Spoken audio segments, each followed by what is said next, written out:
Сізге микрофонын беріп жіберейін.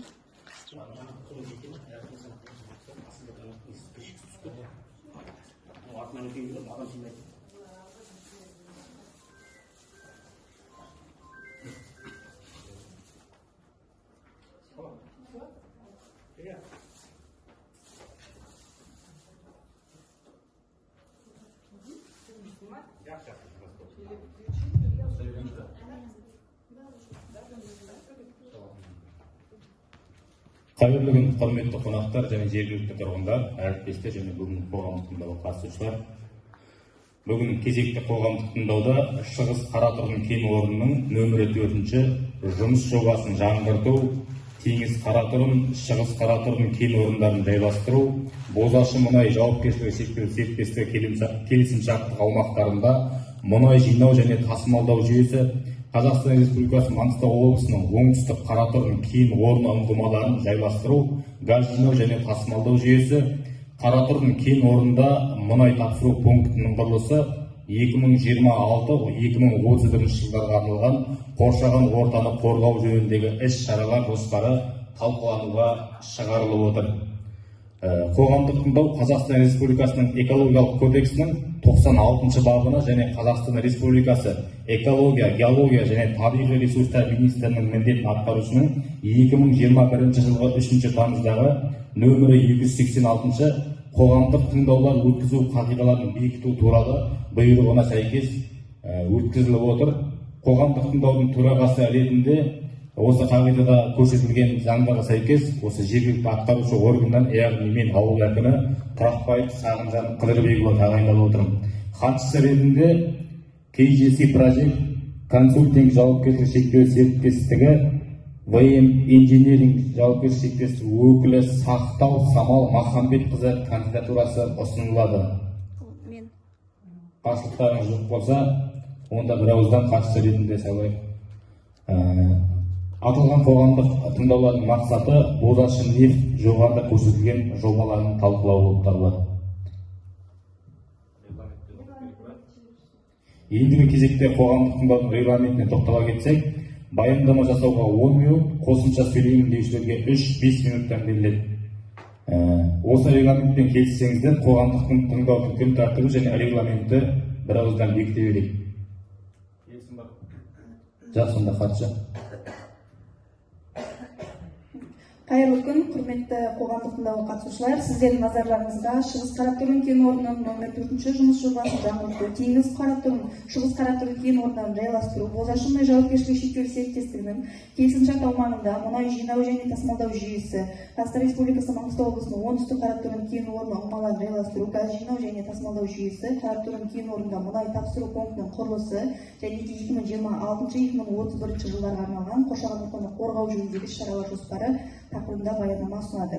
Келесі слайдымызда кен орны туралы жалпы мәліметтер айта кетсем, Бозашы мұнай жауапкершілігі шектеулі серіктестігі қызметінің негізгі түрі Байтақ карьерінде Шығыс Қаратұрғын, Теңіз Қаратұрғын, Солтүстік Шығыс Қаратұрғын кен орындарында көмірсутек шикізатын барлау, өндіру, қоқыс тасты және қабықша әктасты өндіру болып табылады.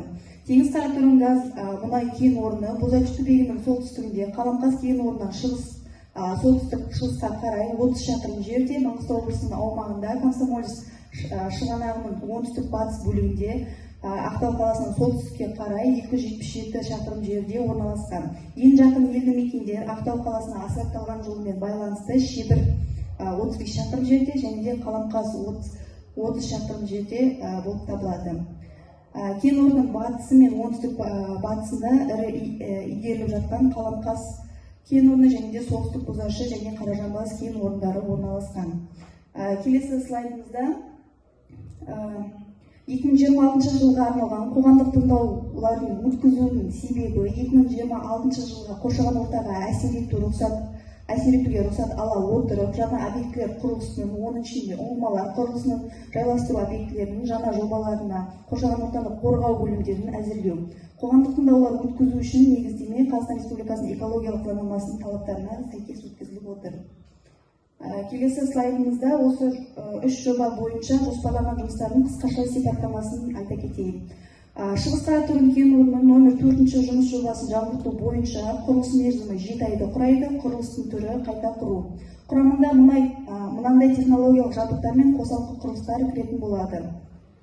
Мұнай жылытқыштардың алаңы, буферлік сыйымдылықтардың алаңы, сепаратордың алаңы, мұнай айдау сорғыларының алаңы, жартылай су асты сорғысы бар DE1 дренаждық сыйымдылықтың алаңы, сұйықтықты есепке алу торабы, газды есепке алу, газ кеңейткіштері бар К1 конденсатын жинағыш алаңы, бірлік алау қондырғысының алаңы, пропан цилиндрінің пандус алаңы, алаң аралық құбырлар, және де модульдік орындау операторы, басқару станциясының қалқан және KPI, КТПН, найзағай бұршақтарымен бірліктірілген прожекторлар діңгектері. Яғни осы алаңдар салынатын болады.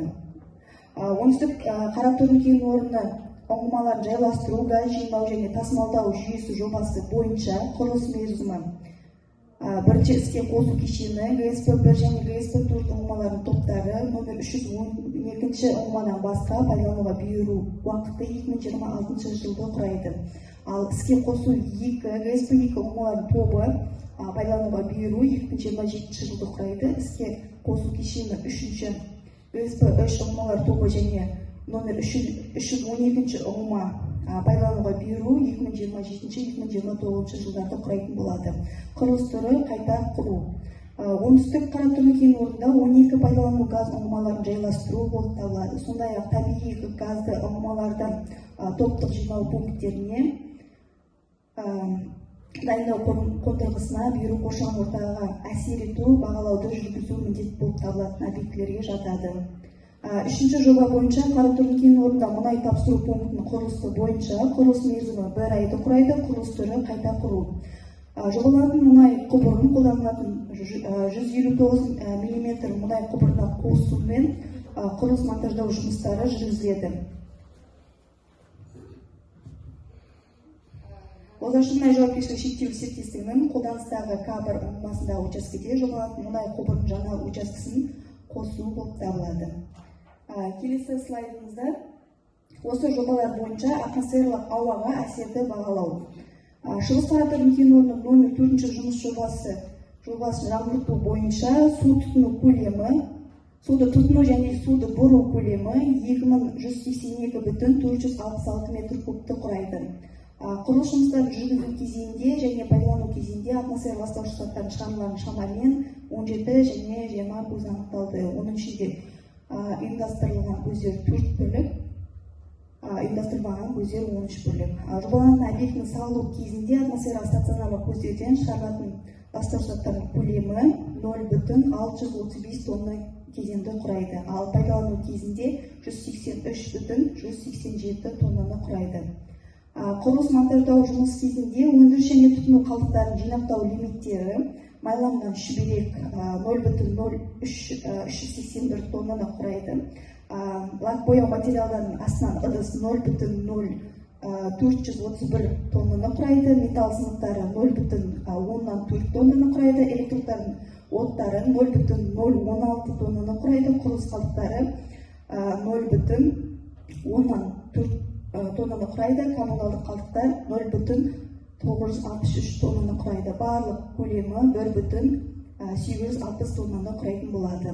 Ал пайдалану кезінде өндіріс және тұтыну қалдықтарын жинақтау лимиттері майланған шүберектер 0,0127 тоннаны құраса, коммуналдық қалдықтар 0,375 тоннаны құрайтын болады. Барлығы 0,387 тоннаны құрайды. Осы қалдықтар шарт бойынша мамандырылған ұйымдарға жинап әкететін болады. Екінші жобамыз оңтүстік Қаратөбе кен орнында ұңғымаларын жайластыру, газ жинау және тасымалдау жүйесі бойынша суды тұтыну және су бұру көлемі 1670,51 метр куб кезеңді құрайтын болады. Құрылыс жұмыстарын жүргізу кезеңінде және пайдалану кезінде атмосфера ластаушы заттардың шығарындыларын көздері 19 және 6 көзі анықталды.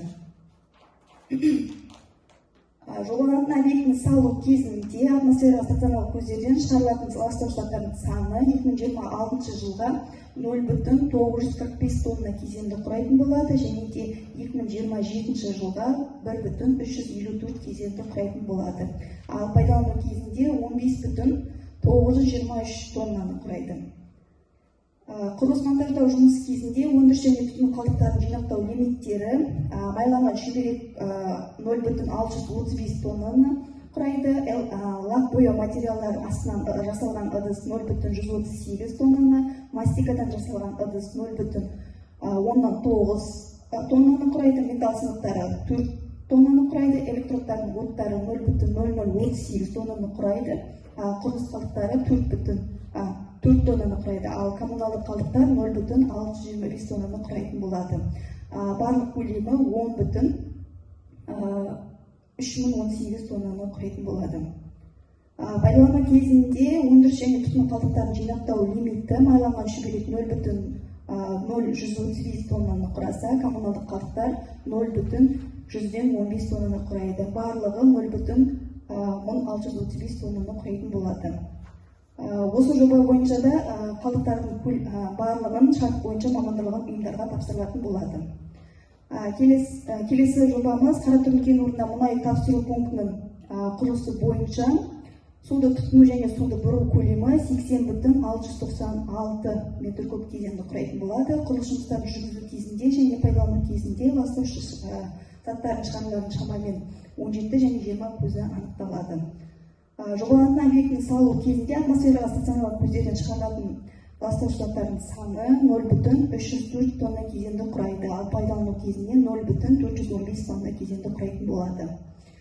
Құрылыс монтаждау жұмысы кезінде өндіріс және тұтыну қалдықтарын жинақтау лимиті майланған шүберек 0,0381 тонна құрайды, лак бояу материалдардың астынан ыдыс 0,434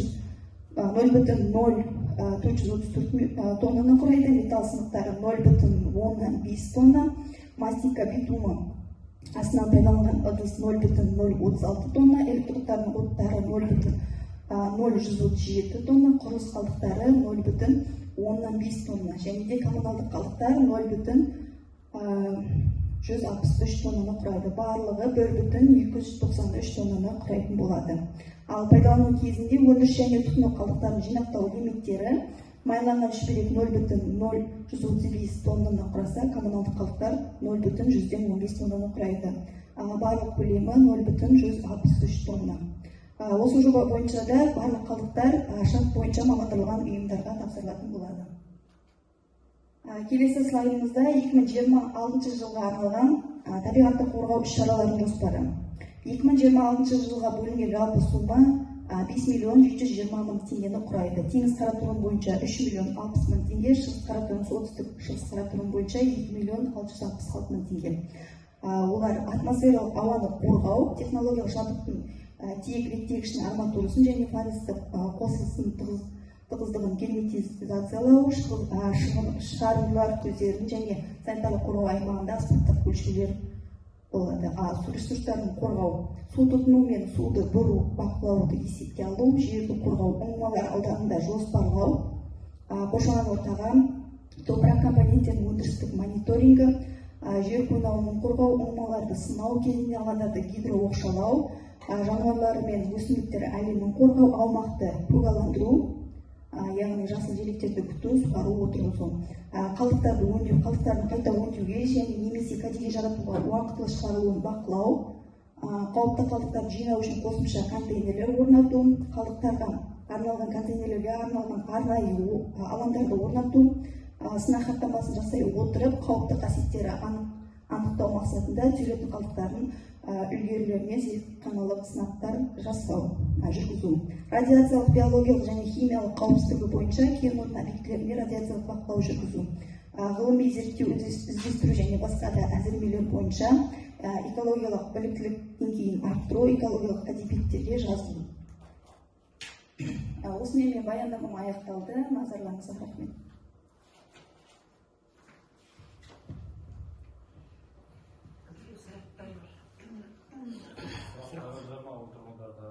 Var. Var. Мен жаңа регламент айтылды деп келсеңіз бе деп келісіп кеттік та. Адам саны азғантай болғандықтан. Иә. Мен енді ауылда жұмыста болған жігіттермен хабарласып жатып, мен аты жөнім Жанғазы Мұхитұлы, осы ауылдағы қауымдастықтың төрағасымын. Өткен жиналыстарымызда болмай қалдым, қалада болып қалдым. Сол үшін кішкене уақыт созып айтуға тура келетін шығар. Енді менің жаңағы 3 жоба ұсынылған екен, мына солай ғой, иә? Оның бірінші жобасында, үшінші жобасына да көп айтарым шамалы, бірақ екінші жобасында айтатын әңгімелерім бар, екінші жобаға қатысты.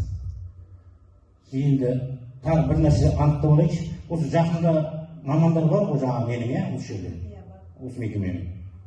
Жақында менің естуімше тағы бір бұрғылау кезінде бір ұңғыда авария болды деп естідік, апат болды деп.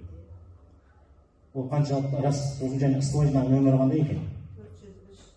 403. Ол жаңағы сендердің болжаған ана слайдыңның басынан қоясың ба? Менің ішінде бар ма 12-12 ұңғының ішінде? 403 дегеннің ішінде жоқ, иә? Мына ұңғылар әлі басталған жоқ. Енді менің айтайын дегенім, өздерің жақсы білесіздер, осы мәселені ең бірінші ол былтырғы жаңағы алдыңғы жылы ма апат болған кезде мен әлеуметтік желіге шығарып бастағанмын, және жоғарыдағы энергетика министрлігіне, экология министрлігіне бәріне де хат жолдағанмын. Ал осыдан экологиялық зардап шеккен жақын елді мекендерге, сол елдердің тұрғындардың жан-жануар малдарының өрісіне келген шығын туралы мен мәселе көтерген болатын. Маған келген жауапта әзірге ол апаттың мөлшері анықталғанға дейін бір 52 миллион теңге компенсация беріле тұрады деген жауап келді. Сосын сол Алтай Жанған скважинаның осы аймаққа келтірген залалын жаңағы экспертиза бола ма, не болады? Соның мөлшері анықталғаннан кейін қосымша тағы да зардап шеккен аймақтарға қосымша қаржылық, соның залалсыздандыру мақсатында компенсация бола ма, басқа бола ма деген маған жауап келген. Ал мен сол осы 4 ауылға бөлінген 52 миллион теңгеден басқа ештеңе көрмедім әзір осы ауылдар үшін. Болмаса олардың жан-жануарлар үшін, демалатын адамдар үшін, оның осы ауылдарға қатысты экологияның қаншалықты адам өміріне, малға, өсімдікке, топыраққа келген зияны анықталып, және ол жөнінде ешқандай компенсация туралы бірден ақпарат келмеді маған. Оны енді экология мамандар қазір түсіндіріп айтатын шығар бізге. Ал енді именно осы мекемеге қатысты қазір біз тағы да апат болып деп отқан құлағымызға келіп жатыр, не қылып жатыр. Біз қазір ауылдың тұрғындары болып мұздай суды да үріп ішетін жағдайға келіп отырмыз. Сәл нәрседен қауіптеніп жатыр. Өйткені мына жігіттер, ауылдың жігіттер бәрінің де малдардың өрісі сол бетте көбісінің. Қазір бұл жігіттерде қандай өздерінің бүгінгі таңда келіп жатқан мөлшері туралы, алдыңғы жылдары малына қандай залал келді, ол туралы да қазір айтатын шығар. Мен жаңа сояқтағы жігіттердің бәріне де хабар бергенмін. Біреуі сол несінің басында жүр екен, болмаса жұмыста екен, басқа жігіттердің хабарласа алмай қалып, үлгеріп жатсақ, бірақ келеміз деді. Енді қазір енді бірін айтып бірін ұмытып қалуы мүмкін, есіме түскеннің бәрін айта берейін. Біз жаңағы не деген анарда жазу бар ғой, сіздерге бөлінген аймақ дей ма, сендердің игеретін аймақтарың, ал ол игеретін аймақтарың біздің Маңғыстау ауданына қарайды екен, және сол сіздердің кен орындарыңызға ең жақын тұрған елді мекендер осы біз екенбіз. Сондықтан біз өз талап тілектерімізді судында сұрауы бар. бұл мекеменің де басшыларымен мен кезінде конфликтіге келгенмін. Оның өздерінде жақсы білесіңдер. Ауыл тұрғындардан бір ауыз сұрамастан, қоғамдық тыңдау жасамастан, шебір ауылынан скважина қазып, сояққа су тартамыз деп, линиясын тартып келіп, бүкіл техникасын алып келіп, қайтарғанбыз. Ал бізбен санасуларымызды тағы да қайталап сұраймын. Сосын жаңағыдай жағдайлар, тағы 12 скважина қазбақшысыңдар. Сондай фактілерді біз бәрін жақсы біліп отырамыз. Бүкіл ауылымыздың балдары сол сендердің қастарындағы университетте жасайды. Не істеп, не қойып жатқанын бәрінен де хабарымыз бар. Мына жерде тек қана осы тыңдаулар келеді. Оның ішінде бізге назар аударатын мынандай фактілер делегатқа ғана айтасыңыз. Экологияға қатысты майланған шүберек, темір қалдығы, электродтың қалдығы, сосын техникалық су, ауыз су. Болды, басқа ештеңе жазылмаған мына жерде. Ал ол жерде экологияға зиян келетін менің ойымша. Мұнайдан хабарым жоқ, бірақ осы ұңғымаларды қазу кезінде, олардың эксплуатация жасау кезінде біздің көрші тұрған ауылдардың мал мүлкіне, табиғатына, өсімдік әлеміне бәріне зиян келтіретін рискісі өте жоғары көптеген заттар бар. Оны алдыңғы жылы авария орнында көрдік, естіді. Тағы да бір авария орын алыпты деп жатыр. Ол жөнінде бізге ешқандай ақпарат келіп жатқан жоқ. Тек сояқта жұмыс жасайтын жігіттерден естиміз.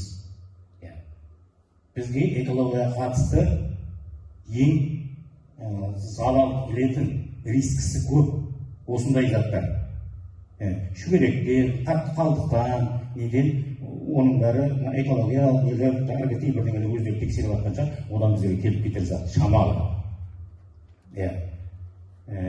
Бізге ең қауіпті нәрсе жаңағы бұрғылау кезінде, эксплуатация кезінде, тіпті тасымалдау кезінде де әртүрлі ауаға, экологияға зиянды дүниелер шығып деген қауіпіміз бар.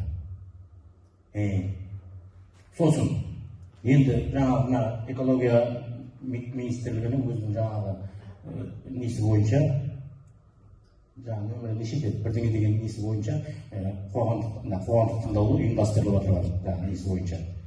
Ол міндетті түрде ең жақын орналасқан елді мекендерде қоғамдық тыңдау өткізіліп, сол халықтың оған ақпарат беріп, және соның ризашылығын алып, болмаса сол келісім міндетті түрде алыну керек. Деп тұр ғой, солай емес па? Ал енді біз сол өзіміздің жаңағы заңда көрсетілген құқығымыз бойынша біз өзіміздің талаптарымызды қоямыз.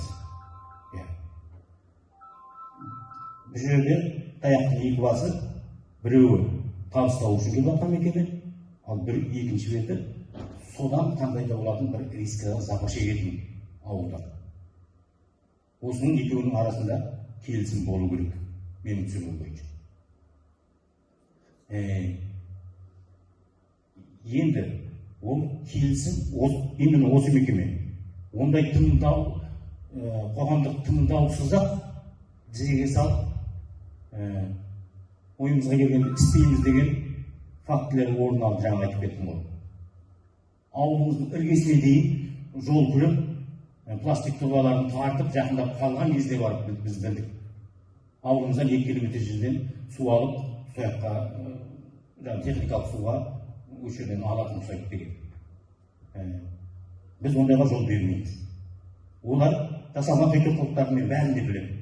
Ауданмен қалай келіскенін, кіммен қалай келіскенін, олардың бәрін де білеміз. Бірақ соған рұқсат беретін біз. Осыны болашақта жандарында ұстағандарын жақсы көріп, сосын біздің қоғамдық осы жақын орналасқан шебір ауылының тұрғындарымен қоғамдық бір ымыраға келісімге келмейінше осы істеріміздің басталмайтынын мен жақсы білемін. Өйткені мына ауылымыздан 12 километр жерден Таспас Тас деген жерден 9-7 скважина қазамыз. Жаңағы не деген? Разведчный, Алатөбе. Деп келіп, 6 рет қоғамдық тыңдау жасап, мына Теңгездегі Ибрагимнің мекемесіне аты кім еді? NSS деген фирма. Келіп 6 рет тыңдау жасап, бәріне де біз келісімімізді бермей қайтарғанбыз. Сонда мен ең соңғы сұрағымды қойып едім. Ал енді мына өйстіп келе бересіңдер ме? Ал біз келісімімізді бермейік. Сонда олар айтты, біз сіздердің келісімдеріңді алмайынша құрылысты бастай алмаймыз. Заң солай. Ал сіздердің енді осыған дейін жасап жатқан жұмыстарың бар, жаңағыдай кемшілігі бар, жаңағы халыққа келіп жатқан зияны бар, басқа экологияға келіп жатқан зияны бар, заты бар, бұрынғы жұмыстарымыз бар. Ал бірақ сол жердегі болған рискілерді біздер бәрін түгел есепке ала отырып, соған есеп жасай отырып. Және бізге бір жаңада айттым ғой, сендердің келісім қоғамдық тыңдау жасамай-ақ, біздер осындай іс-шараларды жалғастыра береміз деген бір іс-әрекеттерің болды. Алдыңғы жылы болу керек. Атын білмеймін, Асылбек деген жерде, кім деген жерде болуы тоқтамышы. Осы мекеменің басшысы. Осы шеруге келгенде бетпе-бет отырып, сендер мынандайларға біз жол бермейміз. Енді қайтып алдымызға сондай жолмен келуші болма деп өзіне тапсырып айтып жіберген. Ал енді қандай жұмыс болса да, бір тарап біз, бір тарап сіздер. Қоғамдық тыңдау қандай да келісімге қол жеткізгенді біз де жақсы көреміз. Ал сіздердің жұмыстарын бізден 100 есе сендер заинтересовансыңдар. Мұнай өндіріп жатқан мекеменің қайшы болып жатқанын көрген емеспіз әлі. Сондықтан халықтың келісімін аламыз десеңіздер, қандай да бір біздермен меморандумға, яғни келісімге келулерін сұраған. Ондай талаптарымызды қоямыз. Мен қоғамдық кеңес төрағасы ретінде ауылдың халқының мнениесін, қандай талап тілектері бар екенін бәрін жинақтап ауылдың әкімшілігіне табыстаймын. Сол талаптарымыз орындалса ғана қоғамдық тыңдау тыңдалып, екі жақтың келісімге келіп, біз өзіміздің рұқсатымызды бердік деген шешімге келе аламыз. Жаңа 50 миллион шетінен 12 миллион теңгеге бал ойнайтын алаңды салып кетті. Оны да бүйтіп тастаған бір зат біздер қабылдадық кезінде. Бірақ жаңағыдай сенімде болды. Оны уақытша бір азғантай жаңа экология неге келген залалдың орнын толтыруға бөлініп жатқан қаражаттың бір бастамасы шығар. Пока бәрі тексеріп, анализ жасалып болғанша деп етіп, одан кейін бәрі де тек қана кетіп бара жатқан өшесін көріп қалды. Қайтып не қалмады. Хабарласады. Және салынған ойын алаңдарыңыз осындай бір уақыт өткеннен кейін бал ойнайтын жер ғой. Оның эксплуатациясы болады, текущий ремонт болады, керек десең капремонт болады, айналасын абаттандыру деген болады, қоршау деген болады, зат болады. Ол жөнінде сіздің мекемелерге айтылған болатын, бірақ ешқандай жауап жоқ. Біз тек соған алданып қалып есептемеңіздер. Ал мен айтайын, жалпылама айтайын дегенім осы. Ал жаңағы қойылатын талап, сіздер қандай да товар өндіріп жатқан мекемесіздер. Солай ғой. Мұнай өндіріп, оны сатып, қаражат қайта тауып жатқан мекемесіздер. Ал біздің ауылымыз тек қана бюджетке қарап отырған. Ауыл тұрғындар жұмыс жасаған болмаса, ал тек қана бюджетке қарап отырған, бюджет тапшылығы үнемі білініп тұратын. Қазіргі жағдайда осы жүйеде ауылдар сондай. Сол үшін қоғамдық тыңдау қандай да бір нәтиже берсін десеңіздер, екі жақты келісімге келгендерін сұраймыз. Ал болмаған жағдайда біз келген залалды малымызға, экологиямызға, мына өсімдік дүниесіне, топырағымызға, ауаға бәрін пайда тауып отқан мекеменің кесірінен жұтып отыра бермейміз бұдан былай. Мен айтайын дегенім осы. Тағы да айтатын жігіттер болса, сұрақтар болса қойсын. Ассалаумағалейкум. Мен де Шилан тұрамын, Шиланбай Санақбай есімім. Енді жаңа бәрін түсініктіріп айтып кетті, оны қайталай кетпей керек. Мен де тікелей енді қояйын. Сіздер экологиялық мәселе дейді ғой, сіздерге авариялық жағдай болып жатыр жылда ол елді от жағымызда. Ал соның залалын сіздер қай жерден қарасаңдар, мысалы өндірістің басынан қарасыңдар ма, әлде ауылға келіп жатыр ма, мысалы ауыл жақтан өлшеп жатсыңдар ма, сендер өлшейтін құралдарың бар ғой? Кеше осы авария болған 403-ші скважина таратылды северо-восточный. Сонда, например, экология өздерінің приборларының лабораториясына кетіп замер жасады. Бұл жерде ешқандай газ, ауаға шыққан газ болған жоқ. В основном давление су шығып жатты. Енді су жергілікті, бірақ енді оның несінде анализге проба алды. Ешқандай пока результаты жоқ. Мұнай бар деген ішінде составында ешқандай ақпарат берген жоқ. Сол үшін қазір болып жатқан енді ана бұрынғы 303-ші скважина жанған, жарты жыл жанды.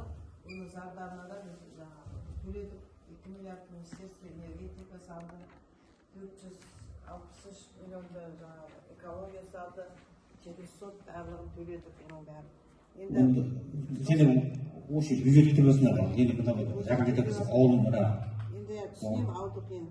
Енді оны алдық жердің, например, тұрып жатқан жердің әкімдері өздері шығып хат жазу керек. Например, қазір протоколда қаралғанмен мынандай бізге бюджетке мынандай не керек деп алдық жердің қандай жағдайларына көмектесетін не болса, ондай ешқандай болмай жатқан жағдай жоқ па? Оны жасайды, например, қарап отырсыз. Жақсы, түсіндім. Біз енді көзімізді көрсетқандай көрсетпегізін білмейміз ғой, біз енді сөз айтасыңдар.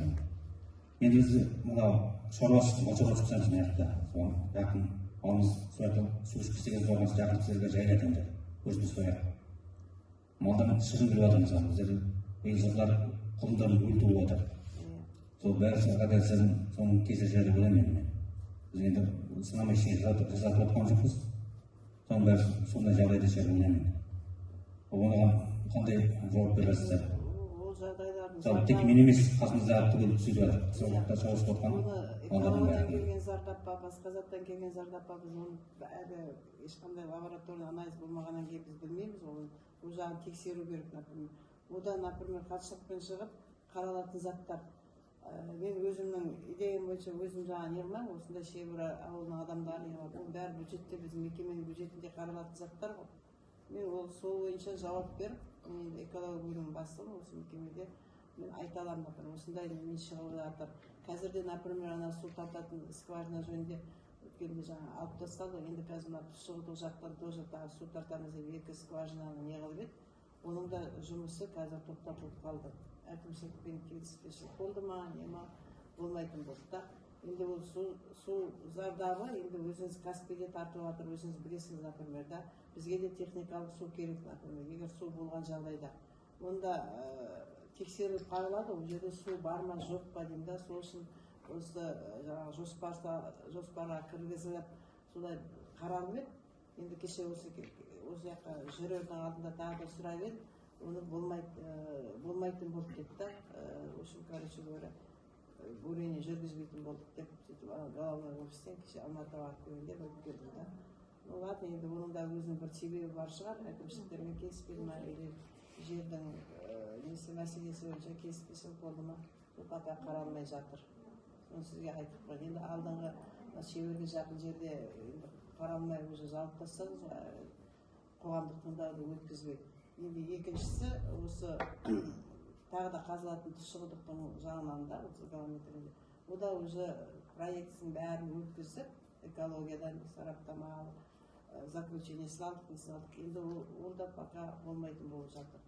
Сол үшін енді ары қарай енді ол мекеменің мәселесі ғой, оны өздері қойып, әкімшілікпен келсе, районның әкімімен келсе, облыстың әкіміне шығады.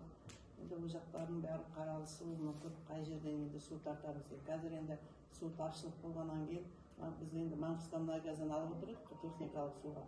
олар да өздеріне су жетпейтін болғасын бізді енді қысып жатыр, бере алмаймыз деп ары қарай. Сол үшін енді мекеме де өзінің шаруасын жасау керек қой. Сол үшін енді ол вопростар әлі қаралып жатыр.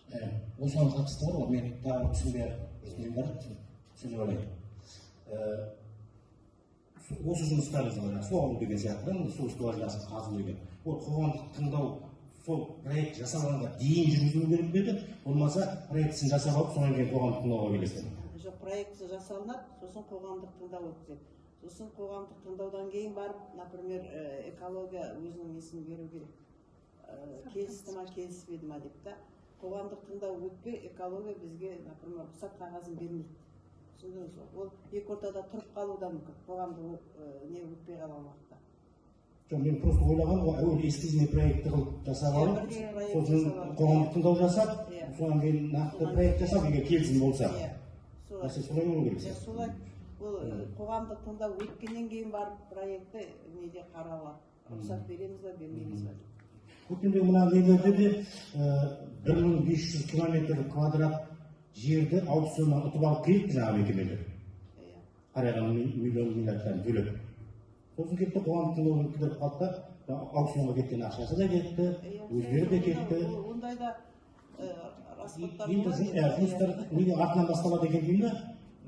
Ең маңызды жерінен бастап барып, содан кейін барып арнайы жұмыстар. Қазір енді қарап отырсаңыз қоғамдық тыңдауға, например, тоқталып тұр ғой, ол содан бастаса айтатын да қайғайсында. Құлсарыларда да көремін, өткізбей жатыр халық, например, против болды да. Сол сияқты енді бар нақты нелер сіздердің неңізден ғой, енді қарап отырып қой, сіздер жақсы өзіңіздің неңізді айттыңыз, біз оның бәріне келісеміз. Енді халықтың шаруасы, тем более бұл жерде де сіздің басқа жерден алатын жаңағы ақша қаражаттар жоқ, бюджетке қарап отырғанда бюджетте де бәрі санаулы. Солаймыз, бәрі санаулы. Ол енді мұнайшыларға, енді сіздер бюджеттесіз ғой, мұнайшыларға кішкене түсіндіру шығар, болмаса мен бір 10 миллион деген бір цифрды айтсам, сол үшін соны әңгіме қылып отыр ма деуі мүмкін мына мекемелер. Ал енді ол біздің ауылымыз үшін мысалы не болады, қандай да бір халыққа пайдасы тиетін дүниелер. Сол енді жаңа айтып отырмын ғой, біздер ауылымыздың тұрмыс тіршілігіне, халықтың тұрмыс жағдайын бұдан да гөрі жақсарту жолында қандай да бір іс-шараларымыз болса, ал оны басқа жақтан көмек алатын жақсы, бюджеттен бөлінеді, ол жеткіліксіз болады. Біз бұдан да жақсы, мынандай дүниелер жасағымыз келеді халқымызға. Мынандай өзіміздің әлеуметтік жағдайымызды одан сайын жақсартқымыз келеді. Басқалармен салыстырғанда елдің алдында болғымыз келеді. Сондайларға ұмтыламыз. Ал енді жаңа бізден 35 километр деді ма? 35 километр жерде алпауыт мекемелер тұрып, біздер келген новый проектларға басымызды изеп отыра бере алмаймыз қалған жерде. Ал осыны назарларыңызға береміз, мекеменің басшылары протоколға кіргізетін болады, осындай. Ал сосын мен бұрында да кездесіп жүрмін, жаңа ауызша уәдені беріп тастап, өтірік бірдеңелер суретке түсіріп алып, мынаны ертең бір айдан кейін қайтамыз, мынаны 2 аптадан кейін істеп кетеміз деп, сосын артынан ол адамдар таба алмай қалып жатқан жеріміз көп. Ал егер ниетті болсаңыздар, ауылдың әкімшілігімен меморандумға тұрыңыздар. Меморандум емес. Меморандум деген тек қана келісімшарт. Екі басқа. Ол кезде біздер сіздердің заң аясында талап ете аламыз. Жақсы. Ал енді осы жақтарын мен тағы да бірдеңе ұмытып қалған шығар, тағы да есіме түсетін шығар. Қарастырамыз. Мен айтып жіберейін, сіз айтып отырсыз, ауыл әкімі тарапынан ешқандай хат болған жоқ деп. Мен осы уақытта сіздерге ескерттім. Ауылдың тұрғындары да бар, ойын алаңына апарып көрсеттім, сіздерге видеоға түсірттім, жағдайын көрсеттім. Бозашниевтің салып берген ойын алаңы бір ай ойнауға балдарға жараған жоқ. 2024 жылдың наурыз айында бастап берілді. 2024-тің уже 8 айында ол ойын алаңы пайдаға асуға жарамсыз болып қалды. Оны өздеріңізге ескерттім, одан әлі күнге сіздерден хабар жоқ. Ол жайында да айтайын, біздер енді мына жаққа техника тартуға, не қылуға қашықтық, например, сіздің өзіңіздің районның әкімі бір ИП-ні өздері берді. Біз материалдарын бәрін алып көрсе, ИП, например, салды дейді. ол енді ар жағында біз, например, жаңағы индивидуальный предпринимательді соларға дұрыс талап қоя алмадық па, не қылмай, олар дұрыс салмай сөйтіп кетті. Жаңағы акт выполненный работаға қол қойдырды, не қылды.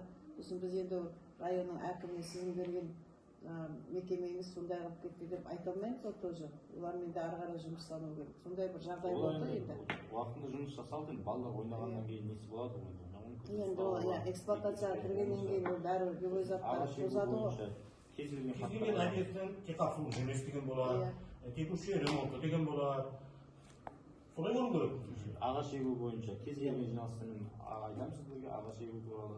Ол сіздер хаттамаға енгізілгеннен кейін орындалған міндет, ол жерде мен қайтадан хатын сізге керек болады деп ойламаймын. Өйткені сол жерде шешіліп, сіздер келісімді алып кеткеннен кейін мен неге қайтадан хат жазуым керек? Оны күтіп ұстау, суару бар. Өздеріңізде еткен жағдайда да оны сіздер күтіп ұстап суаруға міндеттісіздер. Осы уақытта мен Бозашев қазір сіздің өздеріңіздің аумақтарыңызда қанша саны, ағаштың саны қанша мысалы? Жоқ қой. Жоқ. Ал біздің жақтарда ол ексекте шықпай қалады. Жоқ, енді оны заңда көрсетілген. Егер де өз аумақтарыңызда мүмкіндік болмаса, жақын жердегі елді мекенге жергілікті органмен келісіп отырып, егу туралы заңда көрсетіліп отыр. Ал шеруге еккендеріңіз нешеу?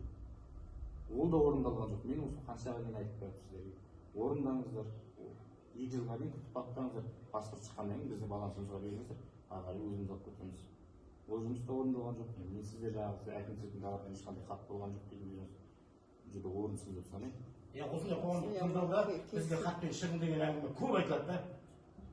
Арты жоқ әңгіме. Хаттамаға енгізілгеннен кейін қазір осы ситуацияда мен де оны шеше алмаймын ғой. Маған да айтады, например, хатпен немен шығып не қылмаса оны жаңағы суммасын определить хаттама не үшін керек енді? Хаттамасы уәделеріңізді бердіңіздер. Орындалады, болды, мен қарастырамыз. Енді мен хатпен не үшін шығуым керек ол жерде? Хаттаманың орындалуы сіздерден болу керек, менен емес. Хаттамаға дүние бір қандай да бір шара енгізіліп алып, сосын маған хатпен шығыңыз деген қалай болады сол? Дубликат. Дублировать етеді бір сөзді екі сөзді. Егер сол уақытта сіздер осы хаттамада көрсетілгенде де, осы бойынша хат беріп жіберіңіз десең, онда мен әңгіме жоқ, жазып та қоя беретін. Ал өздеріңіздің тарапынан ондай ұсыныс болмағаннан кейін мен хаттамаға енгізгеннен кейін сіздердің аттарыңыздан елеп отырмын ғой. Ауылымыздың тазалығы, абаттандыру, тағы не? Ауылға халықтың тұрмыс тіршілігін жақсартуға біздің қаражатымыз жоқ болса да, ойымызда, жоспарымызда жүрген дүние көп. Біздің мекемеден басқа тағы неше мекеме? Енді сіздің тарапыңыздан қандай ұсыныс түсті мысалы? Мынау ең жақын тұрған елді мекенге біз осындай қайырымдылық бола ма, болмаса әлеуметтік көмек бола ма, бірдей қандай ұсыныстарыңыз болды? Ал басқа мекемелер, білмеймін, әкім қазір атын айтса айтар, айтпаса айтылмай-ақ өз уақыты келген уақыттарда. Балдардың мектепке баратын уақыттары бола ма, жаңа жыл бола ма, наурыз бола ма, басқа да қандай шығын болатын жерлер бар? Айтылсырай хабарласып мысалы. Көріп отқанша халық көріп ауыл тұрғындары. Осы уақытқа дейін 200-ден бері қаламқасын ба? Ауызын мұзығын шығарып қорғанда еңгем дегенде бәрін жасап отыр. Жақсы сіздер ғой. Сіз сияқты жекеменшік ескі арман деген басқа да нелер бар. Енді аналар жаңағы облыс әкімімен бірдеңе әкімшілік арқылы жасалатын көмек деп есептесеңіздер, жеке фирмаларда айтқызбай-ақ. Олар уже несіне қойғанда өздерінің жоспарына. Бәлен уақытта жыл сайын осындай деген сияқты. Ал енді ондай біздің қажеттілігіміз өте көп. Бәрін бір мекемеге жауғады деген сөз емес. Сол біздің қажеттілігімізді басқа мекемелермен сияқты бөліссеңіздер, сосын мүмкін сіздердің некеңізге жасап жатқан табысты өндіріс мекемелерге мүмкін біздің сенімділігіміз артар мүмкін. Болмаса біз жаңағыдай біреудің тауып жатқан қалтасына қарау анау деген сөз емес. Болмаса оны көре бірдеңе деген сөз емес. Оны біздің серіктестік есебінде көреді мысалы сіздер. Өйткені олар тауып жатқан табыстардың шетінен шегір ауылына көмектесіп жатыр. Тіпті осы мекемелердің өздерінің несінде де қарастырылған болу керек. Кезінде мысалы осы проекттардың бәрі жасалған кезде ол да қаралған болу керек. Ал біз солай деп түсінеміз ал. енді жылына төленетін, например, мекеменің алдынан ол енді бюджетіне несіне қарай налог бойынша не бәрін, например, төлеп отыр ғой.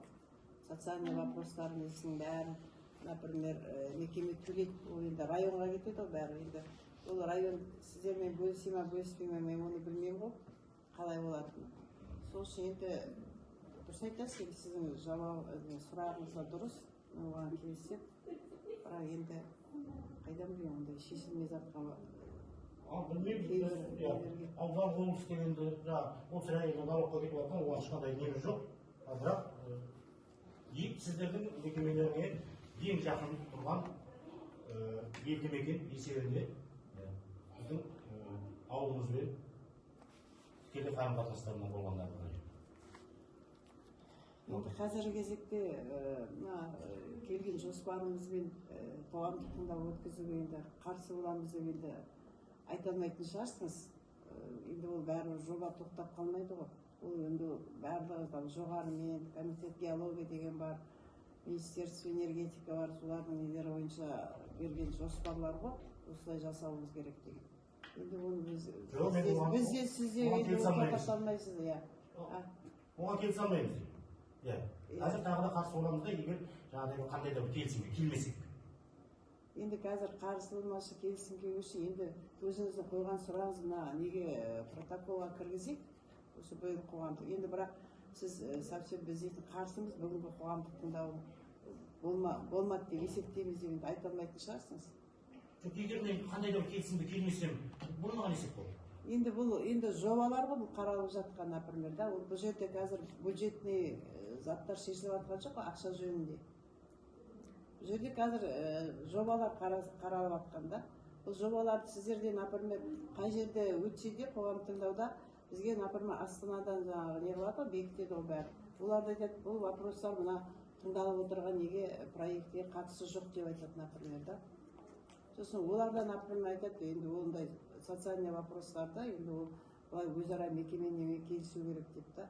Совсем енді тоқтап тастауға енді мүмкіншілік бере қоймайтын шығарсыз. Мен енді білмеймін, ол жағынан маман емеспін ғой, бірақ мына слайдтарыңызда қарағанда, мына 3 жобаларыңызда экологиялық мақсатқа 5 миллион 700 мың ба? КПМ бойынша. Ол мекеменің несінде қаралған зат па? Bir жылға. Bir жылға қаралған. 12 скважина қазамыз деп отырсың. Ана қасыма 12 скважинаны. Солардың бәріне 5 миллион.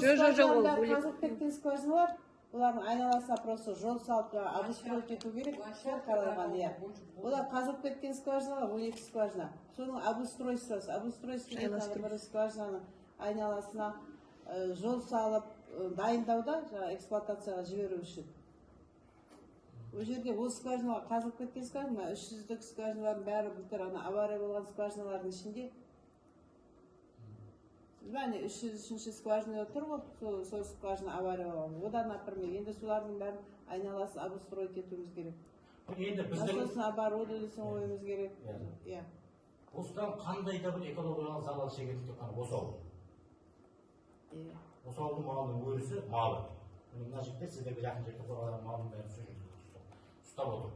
Ал жаңағы осыған экологияны сақтауға деп 7 миллион, 5 миллион 700 мың теңге бөлініп қойылған екен. Осы істердің бәріне экологиялық рискілерді жоюға, болмаса солардың алдын алуға деп. Білмейді, мен де бай адам емеспін, бірақ енді қазір 5 миллион теңгеге білмеймін не істеуге болады.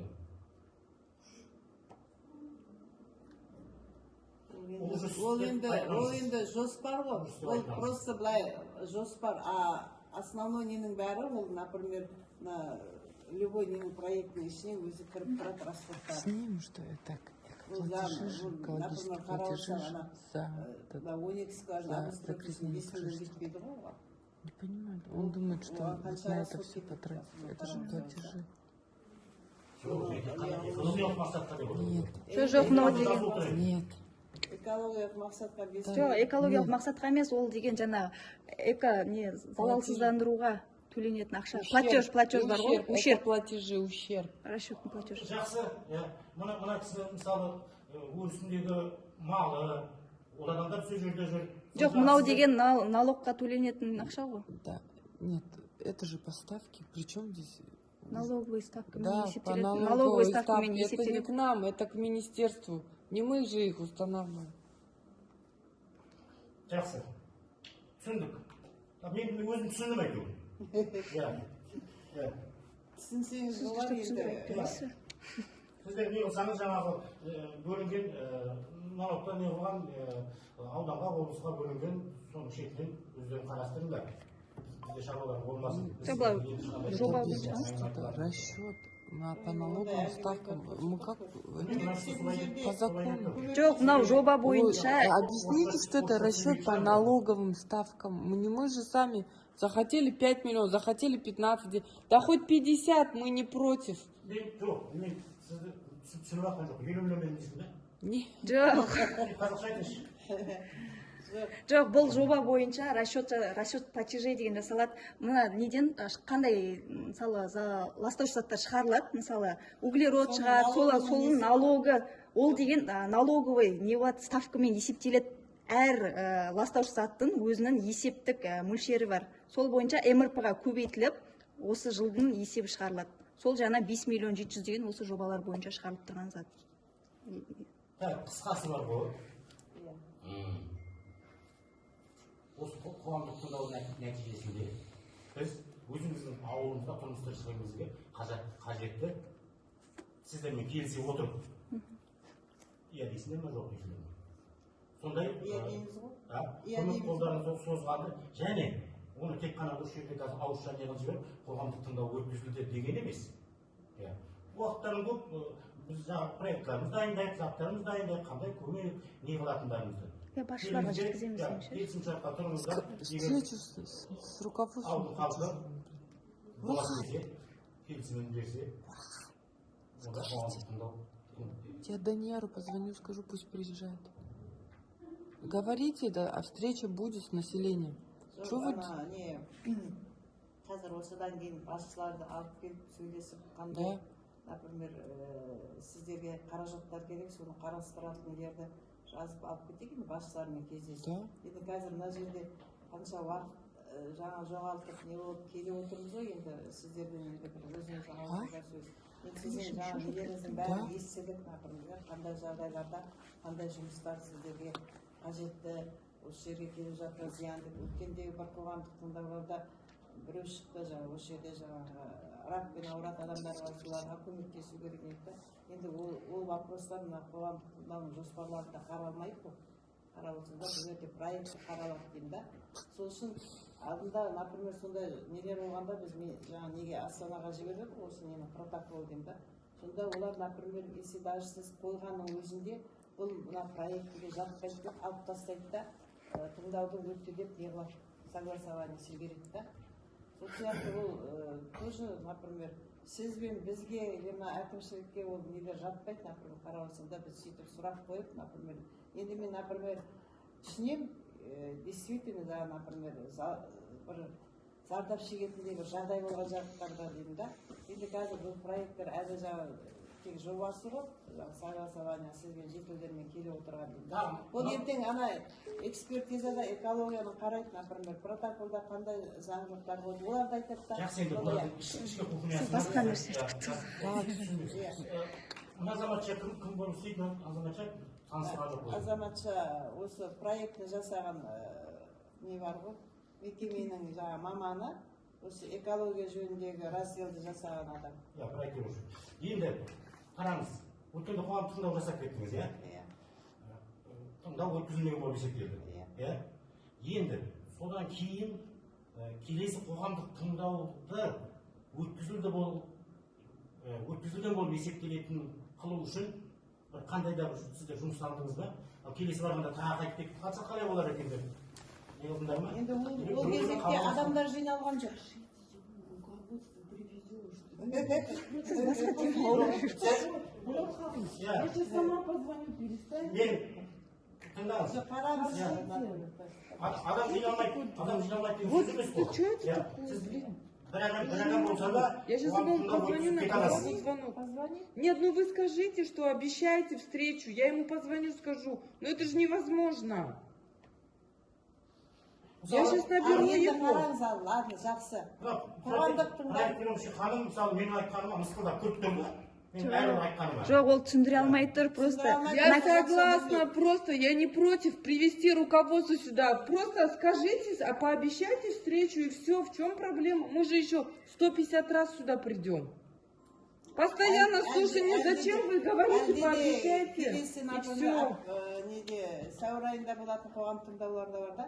Қазір енді өткенде келді, қазір енді өткізбей тастауға бізді де ертең, например, жұмыстан шығарып жібереді да, сіз өткізе алмайды. Оралхан апа, скажите. Айгүл, подожди, Ну, пожалуйста. это невозможно. Почему каждый раз одной... Ну, ты тогда скажи. 3 года назад про эту воду, про эти скважины, про эту детскую площадку. 3 года и до сих пор ничего. Уже не могу я почему должна из-за этого страдать? Значит, надо организовать встречу. В чем проблема? Встреча болмай тұр дейсің ба? Енді өздері келіп сөйлесу керек қой. енді сіз айту. А вы давай скажите. мында бүйтек аға. Бұландағыдай қазір, например, өтті деп сіздің жаңа неге қойған социалдық вопростардың бәрін жазайық, протоколға кіргізіп та.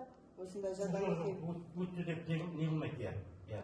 Енді сіз бір адамсыз, қалған адамдар Мүмкін не қылсын, дауысқа саламыз ғой. дауысқа салайық. Дауысқа салады деген жоқ. Нет, Қазір дауысқа салады. Өйткені, болашақта біз мынандай қылып ауызша уәде береміз деп алып, қоғамдықтан да өтілді дегенге мен оған қарсымын. Енді сіз қарсыңыз, аға сіздерді... Өйткені мен ауылдың қоғамдастықтың төрағасы болғаннан кейін, менің мүшелерім бар. Мен мына осындай қоғамдық тыңдауда мен халықпен сөйлесем, дайындаламын. Өйткені солардың бәрінің артынан келіп сөйлеуім керек.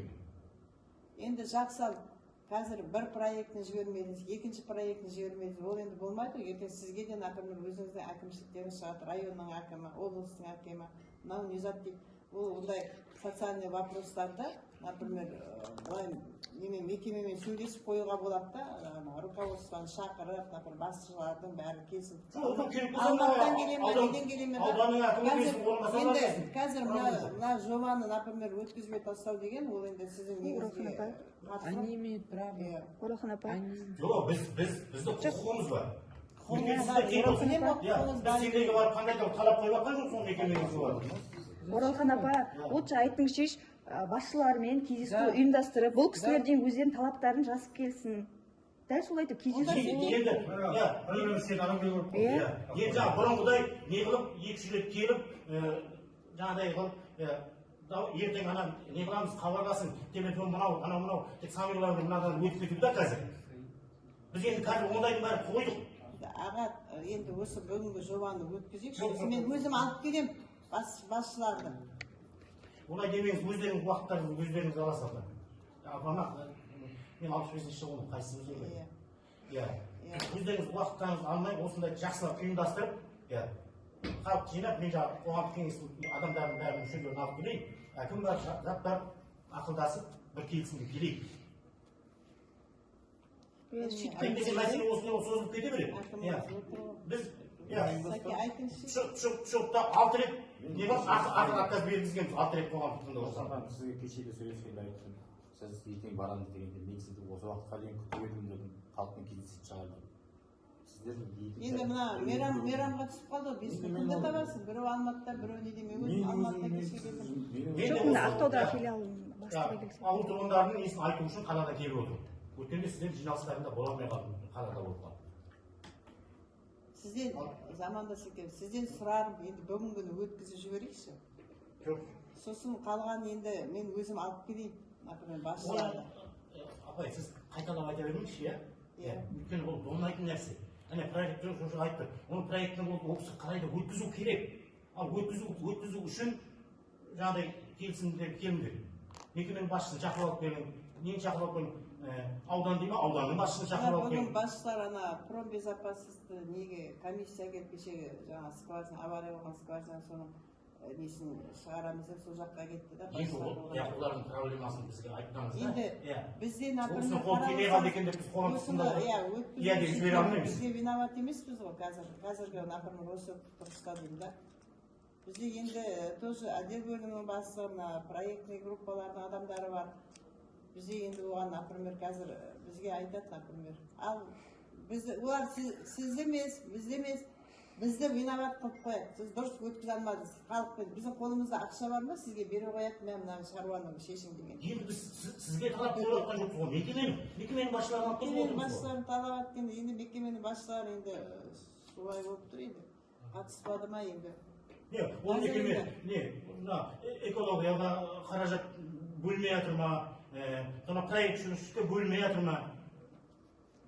Ал сонда ең соңында шешуші қоғамдық тыңдауға келген уақытта ол кісілер не қолдар келмей қалады? Келу керек, бәрі де келу керек.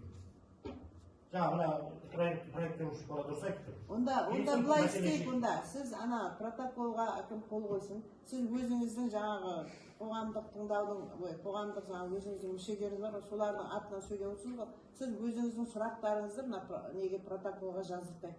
Осындай не болды.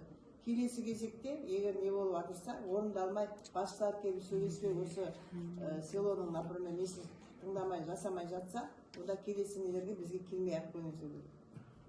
Міне әкім айтып отыр ғой, хаттамада жазылған заттағы орындалмаған зат үшін тағы да хат жазыңыз деп сөйтіп отырсыз ғой. Онда хаттама жоқ, мен тағы да жазыңыз деп отқан жоқ, мен әр кезекте жазу керек. Алдындағы жасалған жұмыстарға сіз жаңа сөйтедіңіз. Енді ол енді, например, басшылар келді ғой, сол уақытта мына садиктің несі салынып жатқанда. Бәріне, например, қатысты, өздері қатысты, районның әкімімен сөйлесті, өздері жоқ, мынандай жасайтын мекемені, құрылысшы мекемені өзіміз береміз деді. Өздерінікі берді. Көгалдандыру бойынша сіздерге. Енді көгалдандыру жөнінде, например, сіз айтып отырсыз, бізде, например, ол жақтан алып келіп не алатын рабочий, хорошо, онда, например, онда мекеменің қасында тұрған ауылға рабочийіміз жоқ деп айтқаныңыз келіп тұрады. Онда енді нанимать етейік, онда нанимать етейік, онда. Адам жоқ деген. Адам жоқ. Онда сөз арасында кетіп қалған, кейбір сөздер бар, сөз арасында кетіп қалып отыр, оған кетпеңіз. ондай жағдайсыз неге емес. Біз жаңағыдай, екі жақты келісімге келейік дегенге сіз экология арқасын не басыз, мекеменің басшыларын алып келіңіз. Өйткені сіздегі мына проекттің өткені керек қой. Енді проект өткен, енді ол қазір тағы да 45 күн болады да, 45 күн күтуіміз керек па? Сіздер өткен 10 күн жасаған жоқсыздар ма? 10 күн жасағанда мына 5 күннің ішінде, 5 рабочий күннің ішінде қайтадан жасауға болады. Біз енді сол үшін келдік, например, деп та, қайтадан енді өткізек деп та, сіздердің өздеріңіздің жаңағы нелеріңізді тыңдайық деп. Қандай сұрақтар жүр. Енді жеткізу осындай біздің немізде ғой, мойнымызда ғой. Бүгін уже соңғы күндеріңіз ғой сіздердің. Соза алмайсыздар. Иә, уже соза алмаймыз. Біз қазір 3 минут кетіп Ал мен қарсымын. Ал енді кім? Ауыл тұрғындары қоғамдық тыңдау өткізілмек кезектейсіз. Сабина, осындай мынандай социальный вопростар қоғамдық проекттің жобасына қатысы бар ма, жоқ па? Бұл, например, мекемемен осы селоның тұрғындарының арасындағы не ғой, например, әкімшілігі арқылы не дейді да. Енді бұл сол үшін проекттің жобасы өткізілмек деген сұраққа мен, например, мен де келіспеймін, например. Айтшы, түсіндіріп ал, сіз Маңғыстау облысының әкімшілігінің ішінде отырсыз, соларға қатыстысыңыз. Тұрғындарға түсіндіріп айта қойшы. Сәлеметсіздер ма? Иә. Маңғыстау облысының табиғи ресурстар және табиғат пайдалы реттеу басқармасының өкілі Базарбай Сабина Саламатқызы болады есіміз. Бұл жерде қоғамдық тыңдау қағидасына сәйкес әрбір қойылған сұрақ ол қатысты ма, қатысты емес па, хаттамаға енгізіліп, ескерілуі тиіс. Ол қоғамдық тыңдау тақырыбы қабылды немесе ұсыныс қабылданбады немесе жаңағы ескерілді деп жазылу қажет. Ол жерде сіз келісесіз, келіспейсіз, как говорится, роли не играет. Ол жерде барлығын хаттамаға енгізіледі. Бірақ ол әлеуметтік сұрақ болса, жаңағы сводная таблица бар ғой, ол жерде жазасыздар. Тақырыпқа қатысы бар немесе қатысы жоқ. Әрі қарай экспертиза кезінде сараптама барысында қай сарапшыға түседі, сол кісі шешім қабылдайды бұл жерде. Түсіндіңіз ба? Түсіндіңіз ба дейді. Енді мына, айтқан түсіндім. Бірақ менің түсінігімде мына қоғамдық тыңдау қазір орындалды. Орындалды деп не өтті. Өткізілді деп саналғаннан саналғаннан кейін біздің қойатын талаптарымыздың ешқайсысы орындалмайтынына мен енді сенімдімін. хаттамаға кіргізгеннен кейін сол протоколмен осындай протоколға қоғамдық тыңдау өткізудің осындай, например, жауабын алдық, дұрыс жауап болды ма, бұрыс жауап болды ма, соны енді өзіңіз жазасыз ғой, например, да. Сосын келесі кезекте ол, например, қаралап, бұл, например, сұраққа, например, бюджет жайында, например, мекемеден бөлінген ештеңе жоқ деп, сіз өзіңіз жауабын жазасыз. Сол жауап бойынша келесі кезекте ол қаралмайды басқа неге. Қазір хаттаманы ары қарай қаралып кетіп тұр ғой. Оралхан апа қараңызшы, сіз деген қазір орындалады орындалмайды деп жауап бере алмайсыз ғой. Неге сіз басшыларыңызбен әлі сөйлесу керексіздер, хаттаманы көрсету керексіздер. Сіз мына халықтың алдына әр объектіңіз бойынша қайтып келесіздер. дұрыс айтасыз. Жоқ, сол бір шешімі, сол басшыларды алып келіп кездестіру ғой. Иә, бір шешім қабылдап, қазір халықтың алдына сөз беріп, келесі келгенде мынандай жағдай болмас үшін соған жұмыстануларыңыз керек қой. Қоғамдық тыңдау не үшін Сіздер де уәде бере алмайсыңыз, проект үшін уәде бере алмайды, мекеме басшылары келсін. Талабымызды қояйық. Жоқ, енді талабыңызды қоюға мен алып келем ғой, оларды өзім алдыма салып. Болды, сол кезде Сол енді сол уақытта қайта жүреміз бе? Біз бүгін өткізіп қайта жүрмесіз. Айтып отырмын ғой, біз 6 рет не қылып, МСС деген фирманы қайыр жібергенбіз. Мына новый месторождение 1500 километр квадрат жерді аукционға ұтып келген мекемені қайыр жібергенбіз. енді біздің қайрат не бұрыннан жасалып жатқан мекеме ғой. Жасалып жатқан жұмыстарымызға ешқандай претензия қойып жатқан жоқпыз. Тек қана авария болған кезде, бізге залал болған кезде ғана біз енді қазіргі болған авариядан зардап шеккен ештеңе жоқ қой. Одан воздухқа вообще газдер шыққан жоқ. Енді өзіңіз білесіз, қазір халықтың жағдайлары бір мынандай кішкентай затты, например, ұрып қояды деймін да, осындай не болды деп. Оны білеміз. Кешірім өтінемін. Оралхан апа, сіз мына жерде өйтіп халықпен сөзге келіп өйтіп ерегесудің қажеті жоқ. Төраға бар, мына жерде төраға қазір шешім қабылдап, қоғамдық тыңдаудың қорытындысын шығарыңыз. Уже басқа бағытқа кетіп бара жатқан сияқты бұл тыңдау. Хорошо, енді болды. жаңа кетінші ауыл тұрғындары қоғамдық тыңдау өткізілген жоқ деп есептейміз. сонда солай есептейміз. Иә. Егер ауыл тұрғындары қандай болса, мен де бір нәрсені қайта айта береміз да, айта береміз. Иә, қайталанып кетті мына. Аяқтай қойыңыз. жақсы. Ал жаңағыдай біз өзіміздің ойымызды айттық қой. Мекеме басшылары келсін, не қылсын, келсінге келейік. Қазір тұрады тұрасың, егер соғып көрейін басшыларды. Басшылар қазір сізге келмейді. Иә, онда телефонмен басталмай тұрып шешу керек бұл мәселені уже қазір уже уақыт. Басқа сұрақтарыңыз жоқ болса, онда қоғамдық тыңдауда өткен жоқ деп есептейміз. Қоғамдық тыңдауда басқа сұрағымыз жоқ. қатысқандарыңызға рахмет. Иә. Алыңызға рахмет. Рахмет.